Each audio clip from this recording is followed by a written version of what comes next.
Salut à toi, dans cette vidéo, on va faire une démonstration du théorème de Wilson. Donc si tu vois pas c'est quoi le théorème de Wilson, c'est un théorème qui nous donne une caractérisation de la primalité d'un entier. C'est pour ça que ce théorème-là, il est intéressant. Donc ça, cette démonstration, c'est quelque chose qui peut tout à fait faire l'objet d'un oral, d'un exercice d'oral aux grandes écoles comme Polytechnique, l'ENS ou autre. Et aussi, c'est un résultat qu'il est important de connaître et de savoir démontrer pour l'agrégation, parce que tu vois que ce résultat, il a tout à fait sa place dans la leçon sur les nombres premiers.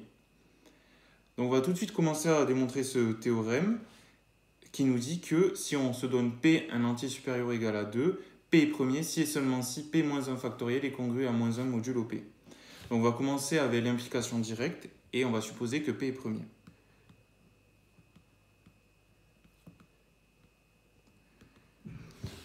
Alors nous, on veut montrer que P-1 factoriel est congru à moins 1 modulo P. Pour ça, on va montrer que la classe de P-1 factoriel dans Z sur PZ est égale à la classe de moins 1. Donc pour ça, on va calculer la classe de P-1 factoriel. Alors la classe de P-1 factoriel, je vais la noter P-1 factoriel bar, comme ceci.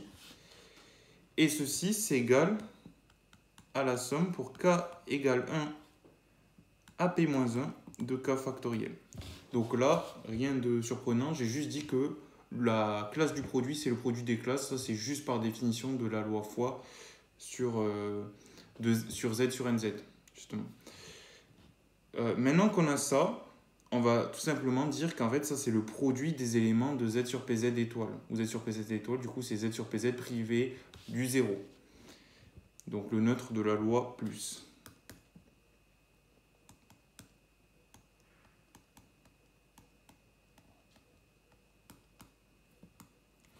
Comme ceci. Et là, on va utiliser justement notre hypothèse que P est premier. Parce que du coup, ça nous dit que, vu que P est premier, on a Z sur PZ étoile qui est un groupe muni de la loi Foy. Donc ça vient de Bézout. Hein, parce que je rappelle, dans Z sur NZ, pour qu'un élément il soit inversible, il faut qu'on soit représentant, il soit premier avec petit n. Et ça vient de la relation de Bézout. Et en fait, vous voyez que tous les éléments entre 1 et P-1, ils sont premiers avec P. Donc ça vient de ça. Parce que par définition, en fait, d'un nombre premier. Et de ces diviseurs qui sont que 1 et petit p. Donc on a ceci. Et vu qu'on a Z sur PZ étoile qui est un groupe, on va pouvoir l'utiliser pour en fait regrouper ce produit par paquet. On va regrouper les éléments avec leur inverse. Donc normalement, ça nous fait des paquets de 2, sauf si en fait l'élément en question, il est son propre inverse. Mais quand son inverse n'est pas lui-même, ça fait des paquets de 2. Mais pour trouver les éléments qui sont leur propre inverse, il faut juste en fait, donc je vais l'écrire au-dessous, résoudre l'équation, donc dans Z sur PZ, x carré égale à 1. Enfin, classe de 1, le neutre de la loi Foy. Et ça, du coup, vous passez la classe de 1 à gauche et vous avez l'identité remarquable que vous connaissez bien. En tout cas, dans R, et en fait, dans Z sur PZ, c'est la même, elle se montre de la même façon. Et du coup, on obtient que ça, c'est x moins classe de 1 facteur de x plus classe de 1 égale à 0, comme ceci. Et ça, du coup, un des deux produits égale à 0. Donc, on a x égale à classe de 1 ou x égale à moins classe de 1 qui est égale à la classe de moins 1. Comme ceci. Donc au final, si on regarde notre produit plus haut, on a des paquets de 2 d'un élément avec son inverse. Et ça nous fait en fait un produit égal à 1 au neutre. Donc on n'a même pas besoin de le compter dans le produit. Et après, donc on a x qui est égal à la classe de 1. Donc ça fait aussi 1, c'est un neutre pour la loi Foy. Et après, il nous reste du coup x égale à la classe de moins 1. Donc au final, dans notre produit, on a juste la classe de moins 1. Donc au final, on a ça qui est égal à la classe de moins 1.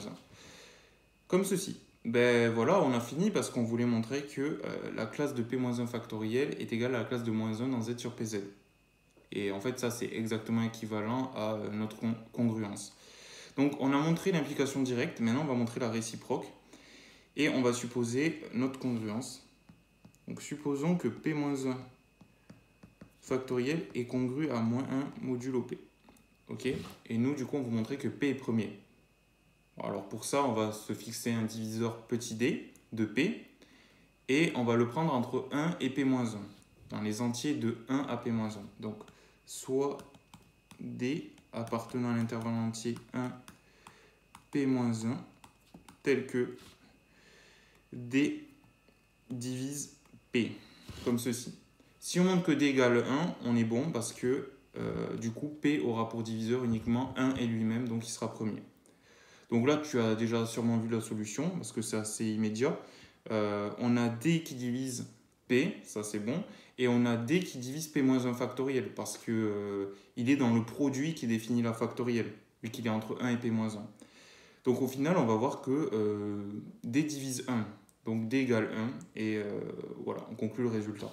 Alors je vais t'écrire un peu plus en détail si tu en as besoin, mais donc notre congruence, elle nous dit qu'il existe K un entier, tel que P-1 factoriel est égal à moins 1 plus K, K fois P, comme ceci. Donc là, je peux écrire 1 est égal à Kp moins P-1 factoriel, comme ceci. Et du coup, je disais que D divise P et D divise P-1 factoriel. Donc D divise toute combinaison linéaire de ces deux entiers. Donc il va diviser Kp moins P-1 factoriel, qui est égal à 1. Donc D divise 1. Et vu que D divise 1, D égale 1, d'où P premier. Voilà, donc on a fini la démonstration. On se voit dans une prochaine vidéo. À bientôt.